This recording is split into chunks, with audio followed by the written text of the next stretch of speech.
Wastaafu waliokuwa wakifanya kazi wa jeshi la magereza, kuna wengine wamestaafu mwaka 2015, wengine 19 na wengine 2021. Wamekuwa wakidai fedha nyingi, madai mengi kama vile nauli za safari za kikazi, nauli za uhamisho, lakini na zile za kustaafu. Mpaka leo hawajalipwa, wamekuwa wakifuatilia muda wote huu.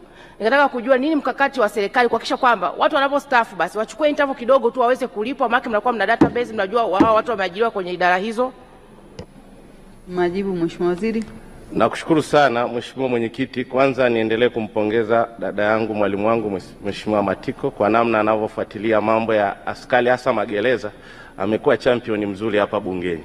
Nikuhakikishie sana Mheshimiwa mbunge, ili jambo tunalichukua kwa uzito wake, na kwa mwaka huu wa fedha tayari tumetenga shilingi bilioni 207 kwa ajili ya kulipa madai haya yote. Kwa hiyo sisi tutawasiliana, ofisi ya Rais, management ya utumishi wa umma na utawala bora, tutawasiliana na wenzetu wa mambo ya ndani tuone namna ya kucompile haya yote.